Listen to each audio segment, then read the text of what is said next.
Hi, and welcome back to the Future of Figure Skating.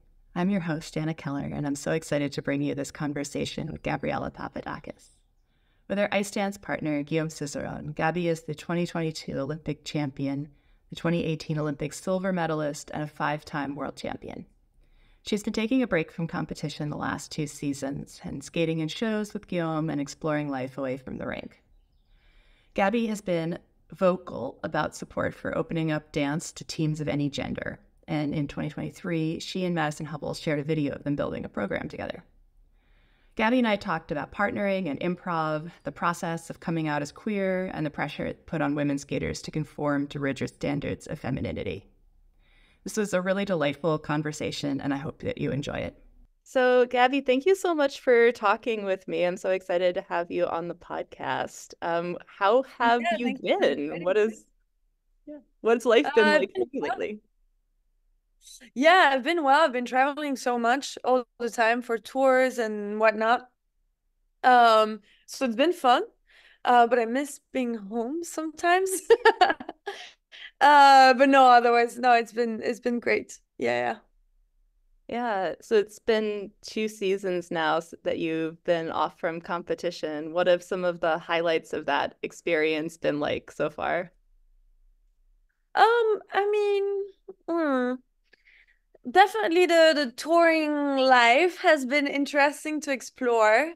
And I think mostly it was getting out of uh like my habits and my comfort zone kind of because I mean, although competing can be, of course, stressful and busy and exhausting, it's also something that I've been doing since I was really young. So it's literally what I knew and all I knew. And getting out of that was, I mean, it was scary and fun and having some freedom for the first time in my life. I mean, all of those things, like all of those new experiences, which are like normal experiences, sometimes I would freak out and be like, oh my God, but I don't know what I'm gonna do in 2 months. And then my friends were like, yeah, I mean, that's life. That's like a normal thing.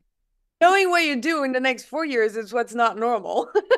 So, getting used to that has been uh yeah, learning how to get used to that has been really interesting and I think really enriching too. Yeah, yeah, definitely. I saw you perform at Europeans, which was so much fun to see your exhibition program there. And what kinds of have you felt like you've gotten to explore new things with your programs since you've been touring so much, or get to work on different aspects of choreography? Yeah, for sure. I mean, I think it was fun to be able to do choreographies without um caring so much about the technical aspects and the elements and all of those things and just be able to create stuff just for the sake of it and skating to what we really want to do. Um, and that's been fun. Um, I think also there's a part of it that I didn't expect to, but that was cool. It was because when we were competing, we were so ready all the time. I mean, if we were showing something, if we were going to competitions or a show, like things would be perfect. And going to shows and weren't able to train as much, like not nearly as much. So things were as ready, things were as perfect. And having to learn how to um deal with that and like work around it was really cool, I think. Like I've had some and also like changing the size of the ice sometimes, and you have to adapt really quickly.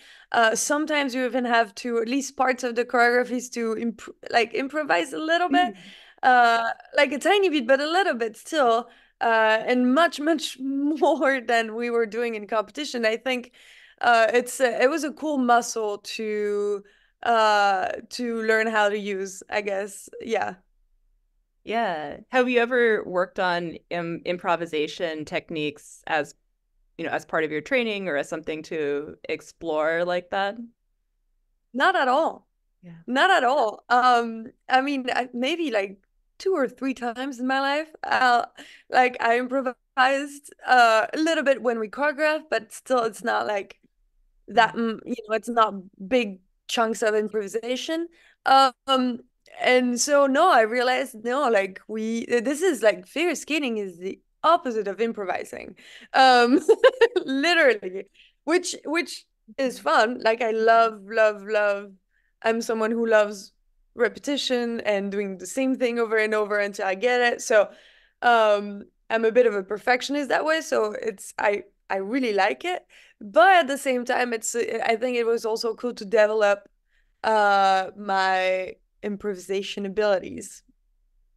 Yeah, no, that's very cool. I was asking because I've talked to a number of people recently, sort of in the like contemporary skating world, and people who are trying to bring more of contemporary dance techniques into skating. And yeah, like you said, improv is so different from the way we learn and practice figure skating, but it can be really interesting bringing it into the process of doing choreography or just exploring and playing with things. So yeah.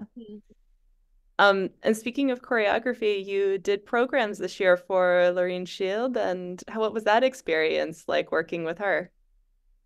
I mean, it was super fun. It was my first experience choreographing um 2 programs. And it was kind of unexpected too. And it was wonderful. I mean, Lorine is such a hard worker. I think it's she's the hardest working figure skater I've ever met, I think. So it's super cool and super interesting to work with her and very inspiring too. Um, so yeah, it was really fun. It was really, really fun. Yeah, what got you wanting to work with her? How did that come about? Had you been thinking you wanted to try choreography? I hadn't been thinking about it, but Malika, her coach, called me and was like, "Hey, would you be interested in doing her choreography?" And I said, I mean, I had to think about it because I was like, I wasn't thinking that this was, something that I would do. But I said yes. I was like, hey, why not? Let me try this. And it was like I'm so happy they gave me this opportunity and that they wanted to work with me because I had so much fun and it made me want to do more and create more and explore that part of me too. So it was really cool. Yeah, they're really great programs for her. It was fun talking to her at Europeans too, because she was saying how much she enjoyed working with you and how inspiring it was for her. It's Yeah, well, that's really, really been very cool. And so part of the reason when I had reached out to you originally, I was so excited to talk to you because I had seen the work that you were doing with Madison Hubbell and the skating that you were doing together with her, which was so much fun from the little bits of the clips that we've seen with On Ice Perspectives. Um, yeah, so tell me a little bit about how that idea came about and what it was like to be skating with her in that process. it's funny because it like it goes way back. So we've been training together. I mean, we'd been training together for like, I don't know, maybe like 6 or 7 years. Mhm. Um, maybe even more than that. And I think we became friends really quickly. Um, and sometimes I remember a couple of times she would like when we had downtime on the ice, when we were training at the same time, like we would do like one exercise together or like trying to skate. It was like really, really tiny things. But I remember like, oh, that works really well. Like we have really good chemistry. Like I haven't skated with a lot of people beside Guillaume. And I've have maybe tried like exercises and things with other guys. And it felt like Maddie like right after Guillaume, she was the best person that I've skated with, and it was like very natural and very I don't know, sometimes it just works, you know? And I remember we're like, hey, that'd be fun to like skate together a little bit one day when we're not as busy with competitions and shows and everything. Um, and we did. We ended up doing it. So it was very quick. I mean, we just like I went to London where she lives now, where she coaches. I stayed a couple days. We skated like maybe an hour every day together. So, it was very elementary. We did a bit of stroking exercises and a bit of, tried to come up with some choreo and um but yeah, it was really fun. It was really fun to explore, and of course like we know each other so well and we're so close that that added to the experience as well. Yeah, that's great. How did you figure out as you were thinking through choreography, like who would lead in different parts or who would do lifts? Or, there are some parts of ice dance that are so, these roles that you get trained into playing and that you're both used to sort of being in the women's role in it. How did you adapt, or how much did you have to adapt? Oh my God, there was so much adaptation that we had to do. Um, Maddie she was naturally more attracted to being a leader most of the time than I was. So that kind of came about like that, but that is like it wasn't as rigid. I think it was almost 50-50, and I think that was also the point of skating together, was to also for ourselves just get out of the automatisms that we had with our male partners and explore something else. And it was really funny because I feel like some stuff, some elements, whether it be like twizzles or 1 foot step section or like everything that was parallel, we were so good because we were both so used to being the follower that it's like you bring two really good followers together, things are perfect really quickly. Like That's so interesting. it was so easy. But then what was trickier was when we had to take initiatives. And that was like the trickier and sad part, was like that was hard because we're both waiting for the other to come up with stuff that we were doing.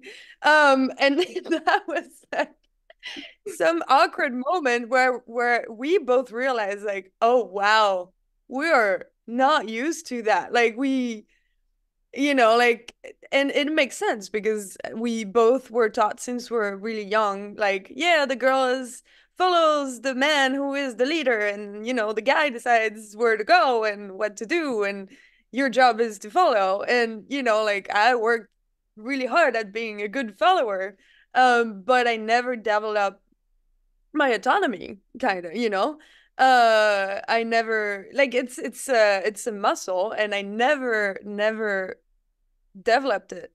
And it was I mean, it was, yeah, it was kind of like it's something that I knew, but skating with Maddie, I was like, oh damn, like I'm really missing something.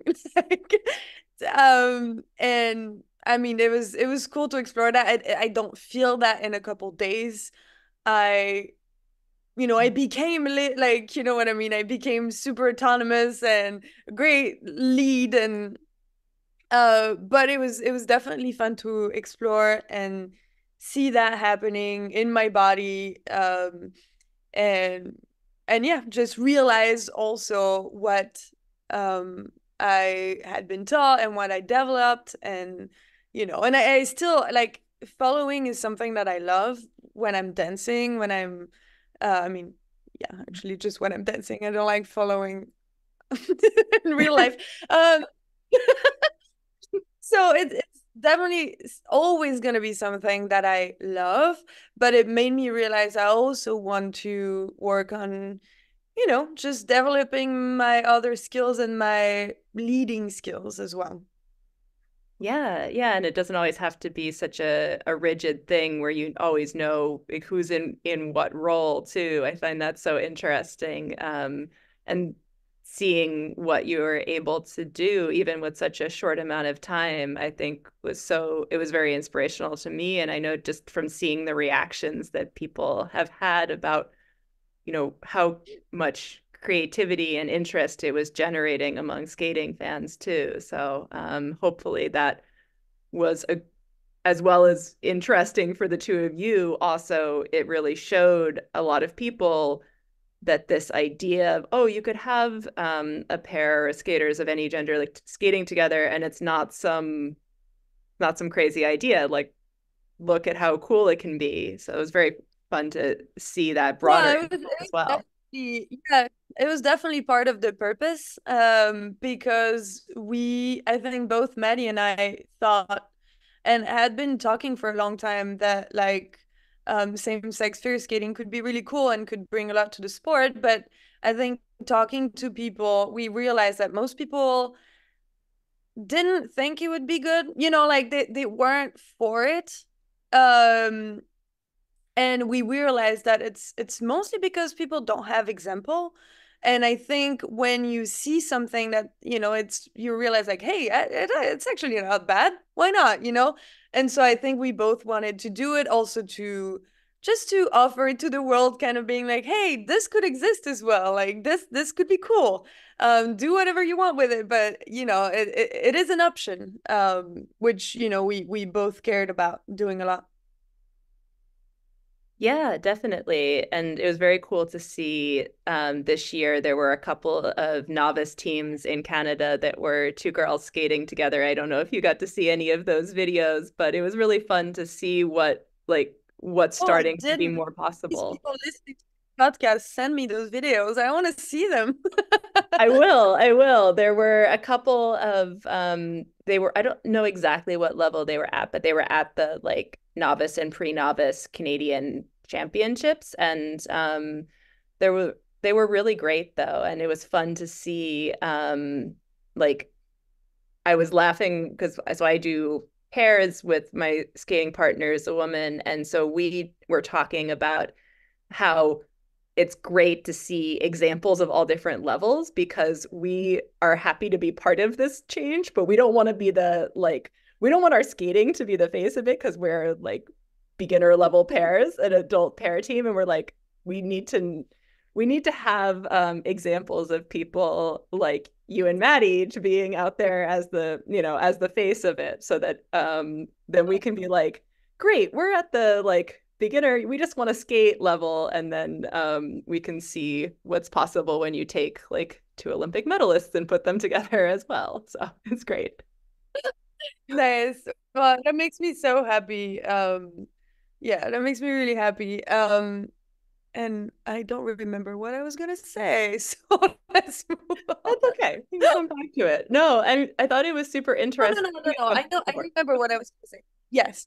It's also because I've heard so many, like I've heard so many girls either because they were too tall or because they were absolutely not interested in being in a follower role, or like for many reasons that never got their chance, although they were like brilliant skaters and they had great motivation and like, so I think it was also like I had the chance to find a male partner because I needed to and have the career that I had. So I felt like I think it was also a way for me to like kind of give back to community of figure skating and do it also for my friends that didn't get to have that chance, and so maybe future generations will be able to have that chance.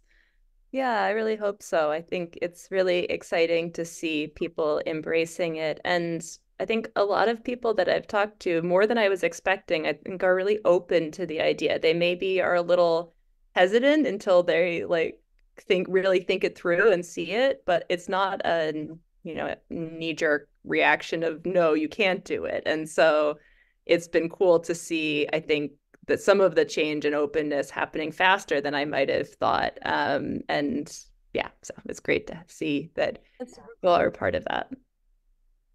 And it was also really fun to see that Guillaume was also experimenting a little bit and skating with Stefan, and that they were working on choreographing something together, not so much like strictly ice dance, I guess, as more just a duet program. But I thought it was interesting that you were both taking the opportunities to be exploring a little bit about different kinds of partnering, and then obviously continuing to skate together as well. So it's fun to see that from both of you.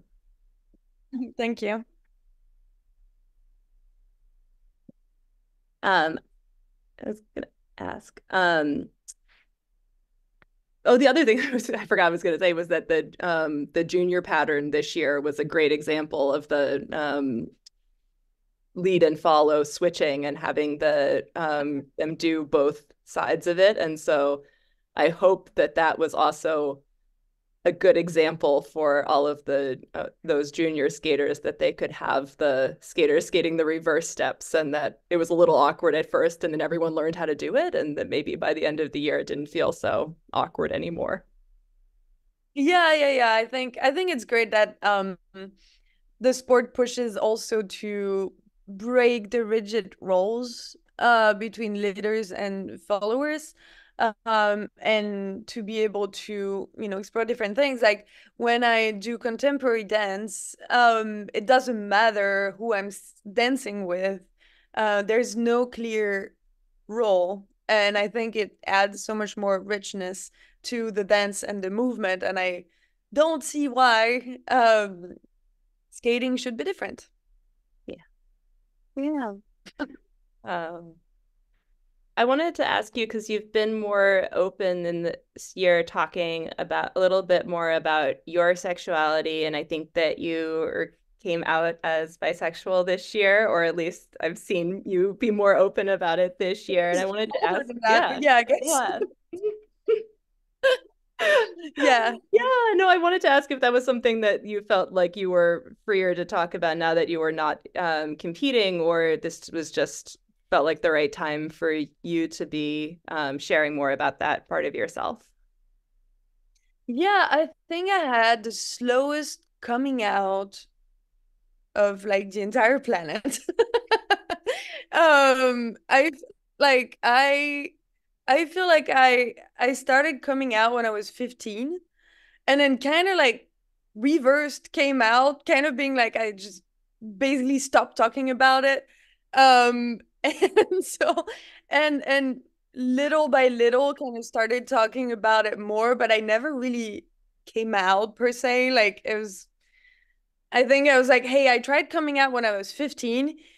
You were jerks about it. I'm not coming out again. um no, it's okay. It's a joke. But yeah, no, I think during my career too, I was so focused on skating, and you know, coming out can be very scary publicly, and sharing my personal life anyway can be scary, and I think I was so focused on my performance, I didn't want to do anything that might like throw me off balance, if that makes sense. But yeah, after the Olympics passed, I was like, hey, I guess I don't. It doesn't really make sense to keep that secret, or it's not like I was keeping it secret, but I was just not talking about it, and you know, and that just this didn't make sense anymore after a while, and yeah, I guess it wasn't, I didn't feel like I came out. I just feel like when people asked me, I just said yeah. um anyway, so don't know if that makes sense, Like but how most people in the world normally, go about that. They're living their lives. yeah, I think there's Yeah. also that thing where I was like, you know, like I didn't really understand like I really understood how it was important for the community to have people speak about it, but it also kind of made me angry. In a way, I was like, we shouldn't have to do that. So I guess that's what it was. Yeah. Well, I mean, I totally understand like seeing the way that there were, you see skaters get criticized, or I remember there being like, I don't know, one of the Russians who has many crazy opinions about things, saying things because of Guillaume, like saying that he thought that like you didn't have chemistry as a couple or something like that. And it always seemed like, yeah, why skating is so judgmental. It's hard to open yourself. Any people are going to be judgmental no matter what you do, but then giving like any other thing that people could talk about is definitely could be risky. Yeah, I mean, and it's not something that hurts when you're secure. Uh, but it can hurt when you're not. And when you're not like completely accepting of who you are and completely, like okay with everything. And these things can hurt. And especially when you're training for the Olympics or any competitions, you don't want to risk you don't want to risk anything. And I think I was like, hey, I don't know that I'm secure enough to be out and be on the receiving end of whatever. Yeah, well, I mean, we all know, like, whatever stuff. um and so yeah, so I guess that's why I kind of like kept it a little bit away. And also, like, I think for a really long time um I didn't have like a model of like there was no other queer female skater, like none, zero. So for a really really long time I was like, I don't think this part of me belongs here. you know and so I kind of split myself in two, where I was like way way more open about my sexuality outside of the skating world than I was inside the skating world, because I didn't know how to be queer in a space where I didn't, see it. Yeah. Um, and I remember when Karina came out, it was so big for me. I was like, I think I texted her being like, "Oh my God, this is amazing. This is incredible." But yeah, I realized like that I needed that. And she was so brave for doing it. I mean, oh my God, being the first person to come out as like, you know. Um, So yeah, I mean, and then it took me a little while after that to be like I think it was mostly to yeah, I guess feel comfortable about that part of me. Yeah, yeah. Well, I think that having that example and that representation is so important. And I think, they very much feel the duality of what you're saying, that it's not your responsibility to do, to be out or to be, and, sharing anything about your life except if you want to. And at the same time, I think I know it means a lot to me as a queer skater, like that seeing that you are, who you are and the success that you've had, and that you are someone who we can like look to is really amazing. And I mean, I think it's super cool that we have the reigning Olympic champions are like both out queer people skating together and like the best in the world. Like that's super cool. So it's like it's a small part of who you are, but it's also something that I know has meant something to me and to a lot of people, and would have meant a lot to me as a kid when I felt like there wasn't a space for me in the sport too. Yeah, yeah, I think that's what changed also. I think before the Olympics, I mean, any athletes that train for such big competitions, you have to be so selfish. Like it's literally like and I know like the time you go to bed, what you eat, like you have to think about yourself in order to, be good and successful and in good mental space. And so for me coming out, I was like, no, I want to keep myself private because I don't want to risk being on the receiving end of attacks that might throw me off. But after you're like, yeah, but also it might be important to other people. So maybe I'm not, it's not that important anymore that um, that I stay completely out of any mean messages and comments and whatever. And it might be way more valuable to other people and to the community of skating and to other younger queer girls in the sport that I'm out. Anyway, so yeah, I guess that's what changed. Well, I think it's definitely something that we're seeing more of, and hopefully, yeah, it just gets a little easier and less of a hurdle for, for each person who's coming along in that way. Definitely. Um, I've often thought that in your skating and some of the choices that you'd make for programs, that you and Guillaume would also often tell stories that were less explicitly sort of gendered. Even where the romantic stories were not always like so clearly like, the sort of stereotype of like the the strong man wooing the woman, like kind of thing that we often see. Like, did you think about those dynamics and like when you were thinking about the types of programs that you wanted to tell and how gender presentation fits into that?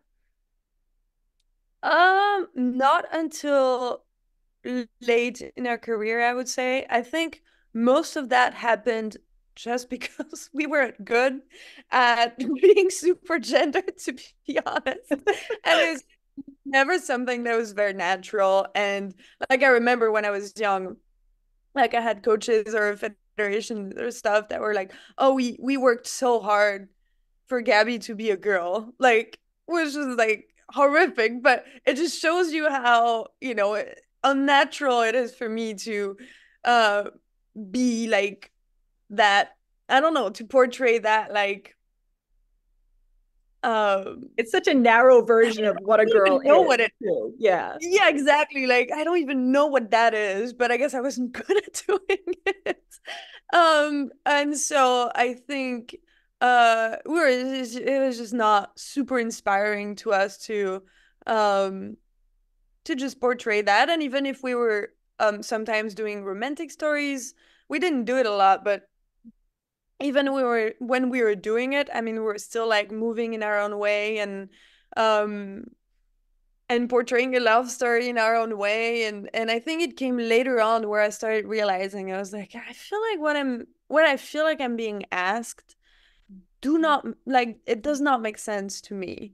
Like I don't like when I dance naturally, I don't, I and even like I was like, even when I date cis men, I am not nearly as gendered as this. Like I don't this does not exist to me, that little like fragile girly thingy that I felt I was pressured to do. I was like, this is even if my straightest moments, even in my straightest moments, it was not as straight as this. Like this makes no sense to me.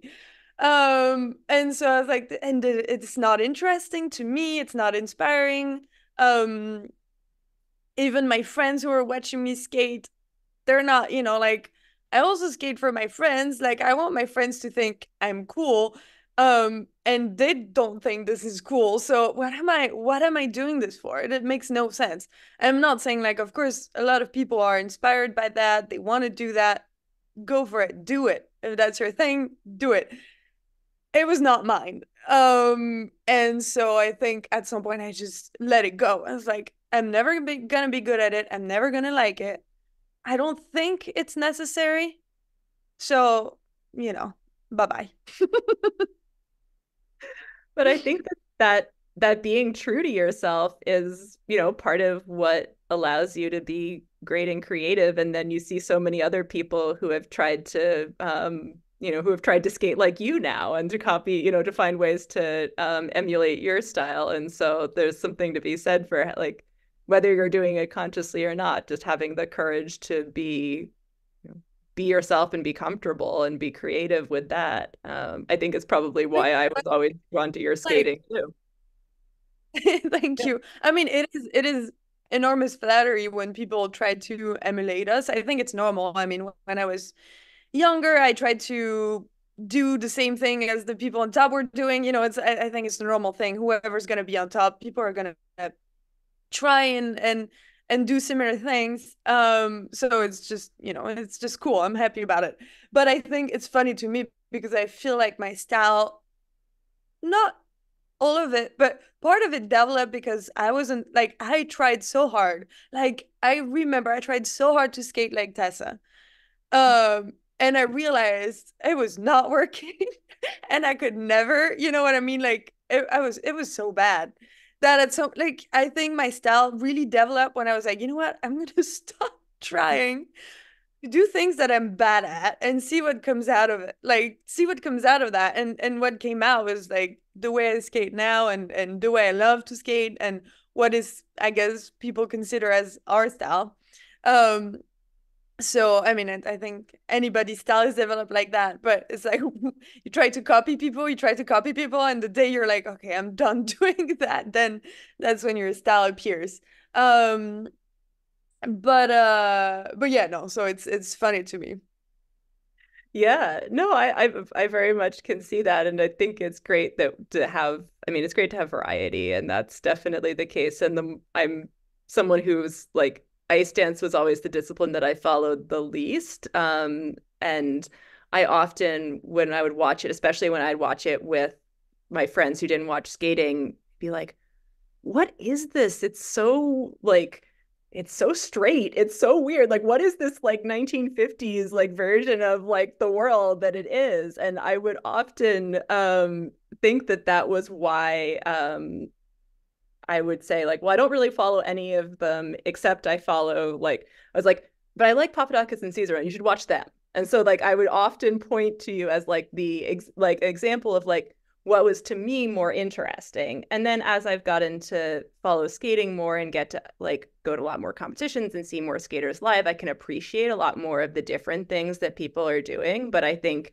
in my sort of like naive like coming at it from outside of the sport almost way, that's what was drawing me to it. And so it's always like the push and pull of like trying to figure out like how can skating be popular, how can it appeal to people outside of the sport, and sometimes we try like too hard to make that happen. But I think seeing more variety is going to appeal to different people, and so that's definitely Yeah, what appeals to me. I do think so. I do think so because I read the funniest comment on Maddie and I's videos today.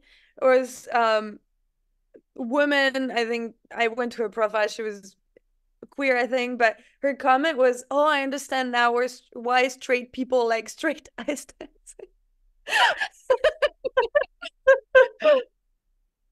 Because like it's art and it's dance and you want to relate, and I think a lot of people now they can't relate to ice dance. A lot of people can, and that's great, but a lot of people don't.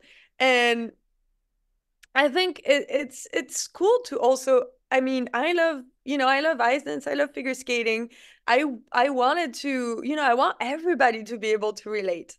Elage has done some wonderful work with that because he was able to bring his individuality and his style onto the ice and do something that is really his. Like, I don't know how to describe it, but I think a lot of people could be like, hey, I didn't like skating, but now I see you skate and you have, with your own choreography and your own clothes and your own music and stuff that is really you, then they are able to relate, and that brings new people to figure skating, that brings younger people. So I think it's wonderful to encourage diversity of anything, of people, of gender, of styles, of everything, because it just that people think that what's gonna keep the sport alive is to keep it the way it is. But for me, it couldn't be more wrong because the world is evolving, and if the sport doesn't evolve, it's just gonna be the same old people watching the sport, and these old people are going to be very, very old, and then they're going to die. And the young people won't be able to relate to the music, the styles, anything. And the sport will die. I mean, I'm very intense and very dramatic right now, but I'm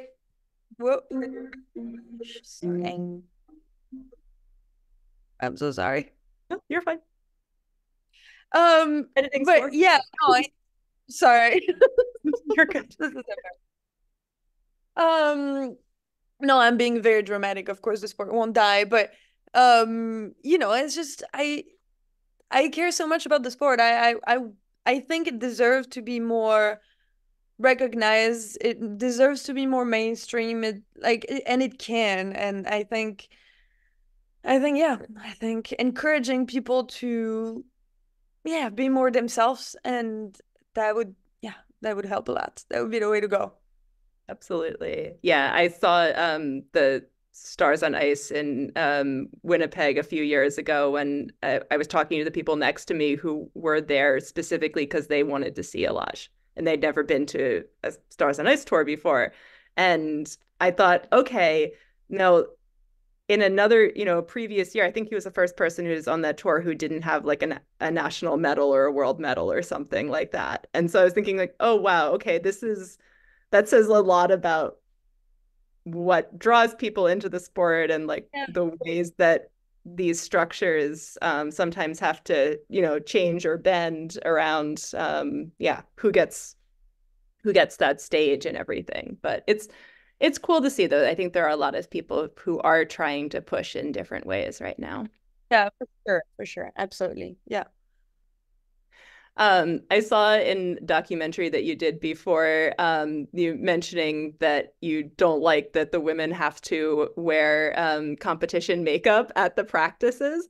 And that clip was like being shared everywhere because I think so many people and so many skaters that I've talked to were like, yes, finally somebody said it. The thing that we've been thinking for years and years. So shocking to me because I've been pissed about it for my whole life. And I thought everybody was pissed.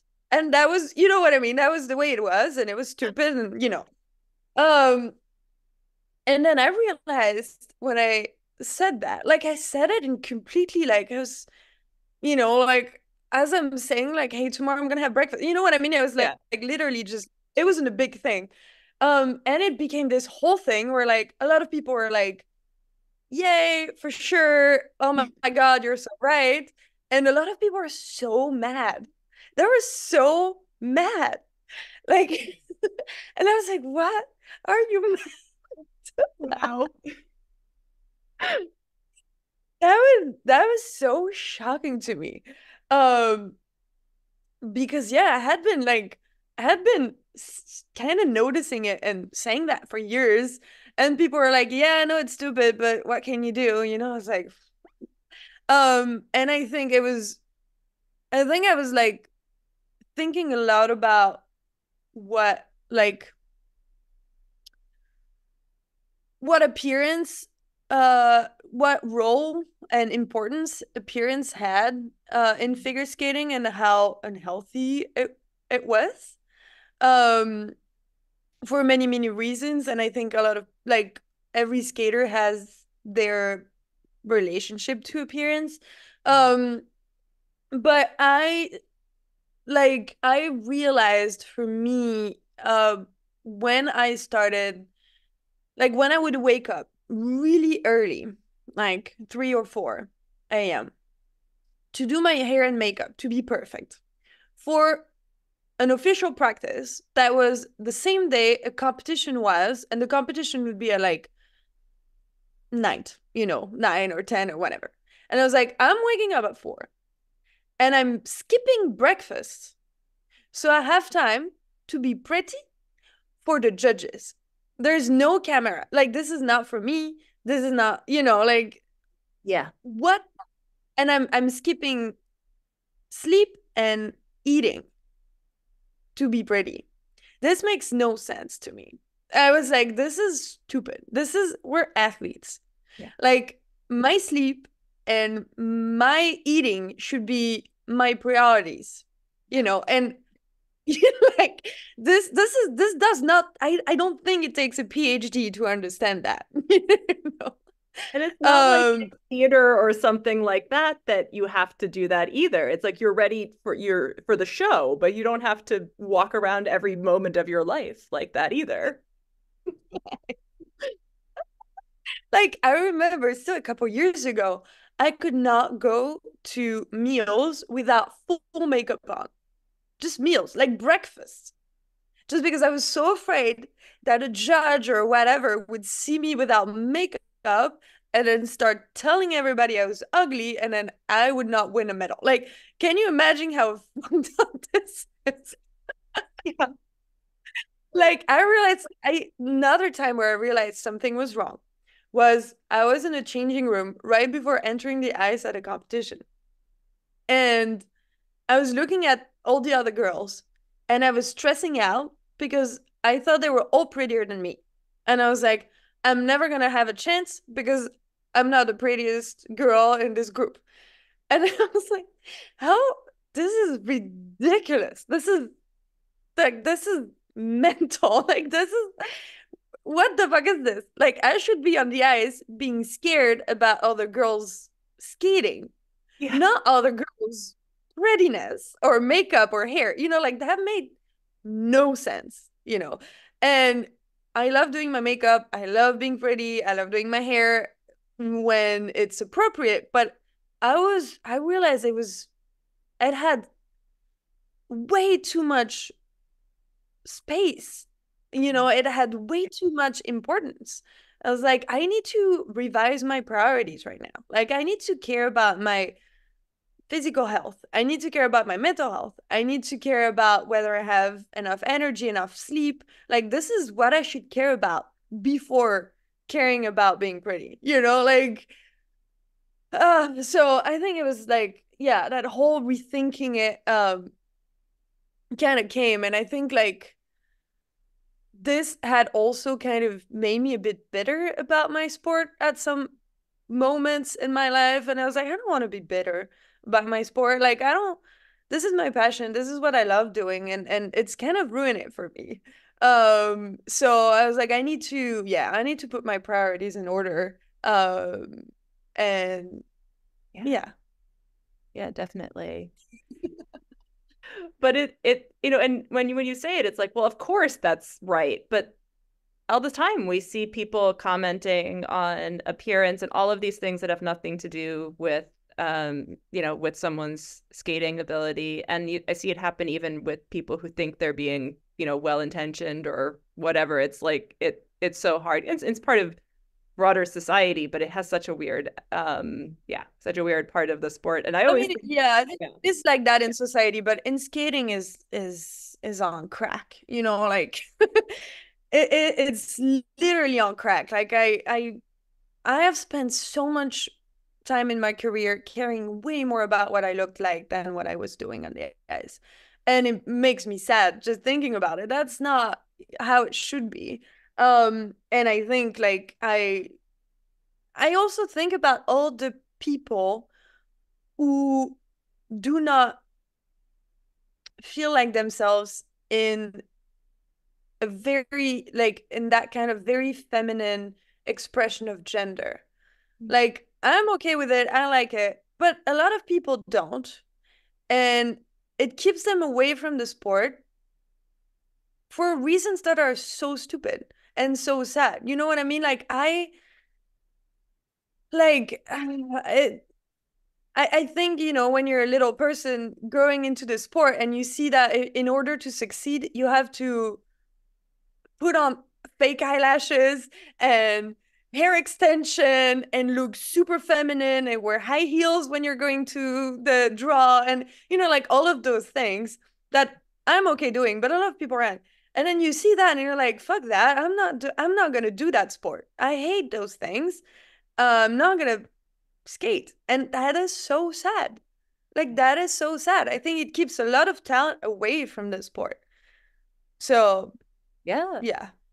No, I think you're so right. And that was something that I always felt like, and I did not skate at a high level growing up, but I always felt that like I was too tall and that I wasn't that I wasn't feminine enough to be like fitting that narrative. And I was always kind of like, well, fuck it, I'll do it anyway. I'll be bad at it and I'll do it anyway. And so like I did for a long time. But that was like intentionally knowing that I was going to be outside of that, what Yeah. the sport was expecting of me. And so yeah, I see that all the time. And then I always think when I see skaters come off the ice after having just done like a free dance and the guys are like always like wiping sweat off all over, and the girls still have like totally perfect hair and makeup. I always think like, okay, this is unfair. Either we both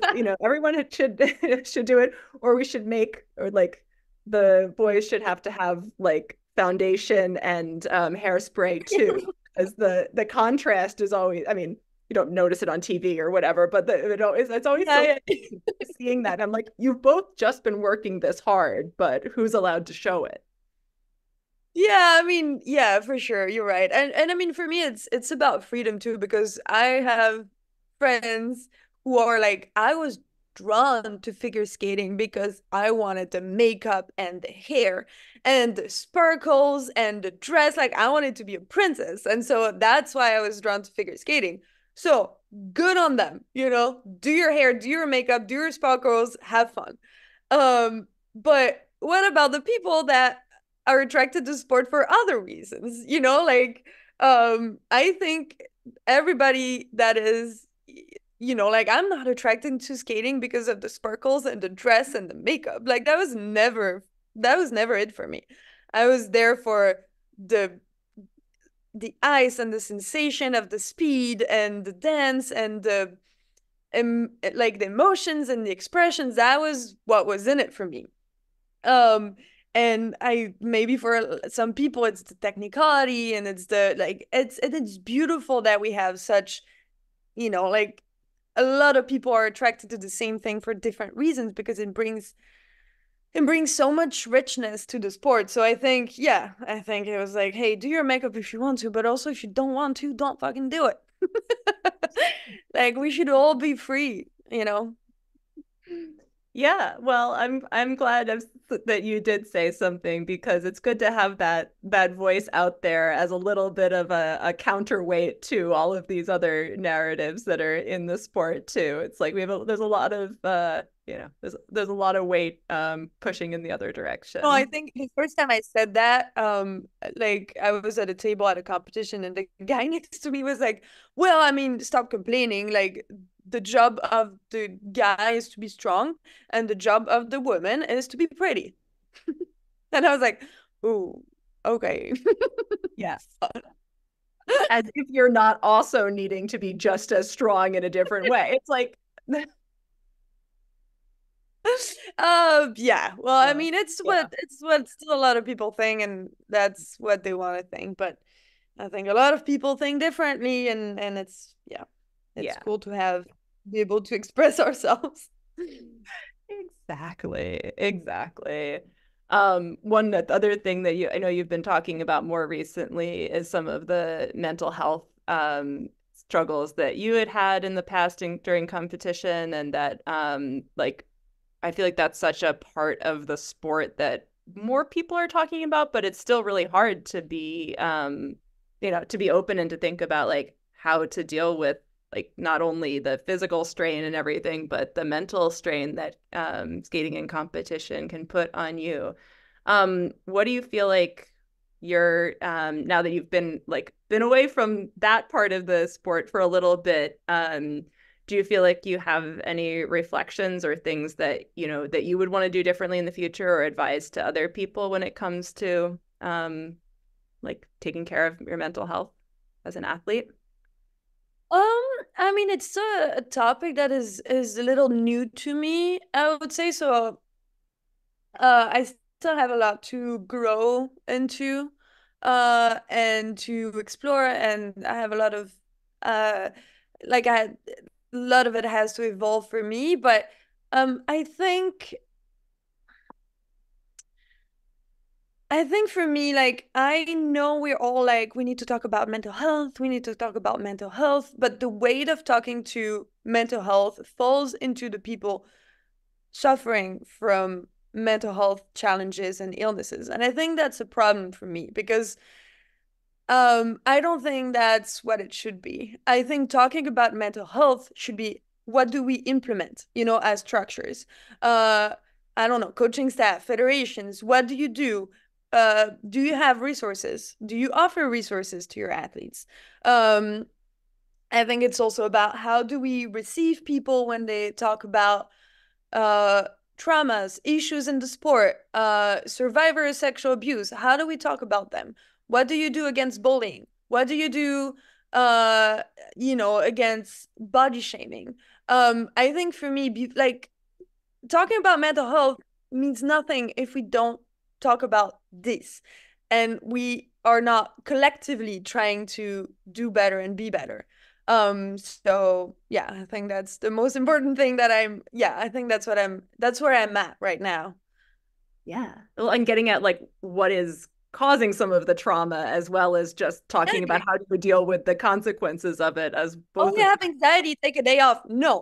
Like, this is good, but also, like, if we don't talk about the structural issues that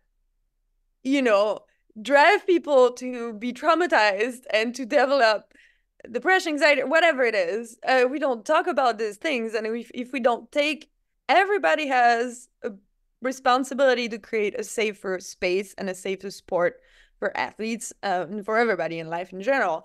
Everybody has their responsibility, and I think we all should take our responsibility. Absolutely. Good.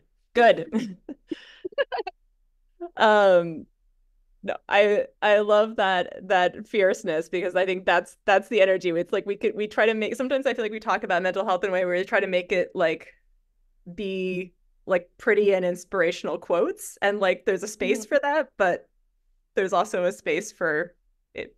We can be angry about it too. Yes. I mean, anger is healthy. Like, it is. Constructive anger is I think it's a beautiful drive, and a powerful motivation. So I think I think it's healthy to embrace it as well. Totally. I want to ask you about what you would like to see for the future of ice dance, the future of figure skating. Just, I always like to sort of wrap up with the broad question of like, what do you think that the future of this sport should look like? And you can take that in any way, big or small, that occurs to you. I don't know that I have like very specific ideas, but I think I definitely, I mean, I would love to see more same-sex couples and people interested in that. I think that would do wonders for the sport. And like, I love seeing more people talking about issues and how to improve it, because figure skating is so beautiful, but it can also, parts of it can be so unhealthy and so toxic, and I think it's wonderful that people are coming out more and talking about these issues, because that's how we realize it, and that's how we figure out how to make it better, how to improve it. And so I think I see a wind of change. Like Gracie Gold has just came out with her memoir that I didn't finish reading because it's so tough, as an athlete. But it's a wonderful book, and I'm so excited to finish it. But I think I think I think it's so positive. It's so positive that more of these stories came out, although like they're tragic and they're so sad, but at the same time I think the sport needs it. It needs it because it's yeah, I mean, I keep repeating that, but it is a beautiful sport, and it needs to improve, and it needs to be safer, and it needs to let athletes flourish in a better and healthier way. So I'm excited to see more of these changes in the future. Thank you so much, Gabi. That's really great to hear. It's been so much fun talking with you. Yeah, me too. Me too. Thank you for having me. Thanks again to Gabi for being so open and thoughtful. You can see clips from her recent show skating on her Instagram at Gabriella Papadakis and via On Ice Perspectives. You can reach me with comments or suggestions for topics or people I should talk to by email at fsfuturepodcast@gmail.com or on Instagram and Twitter at futurefspodcast. Thanks to Yvonne Daniluk for editing and video production. If you appreciate the podcast, you can also support my work with a tip jar at futureofigureskating.pinecast.co. Remember to subscribe and review the Future of Figure Skating podcast on whatever platform you use and share it with your friends.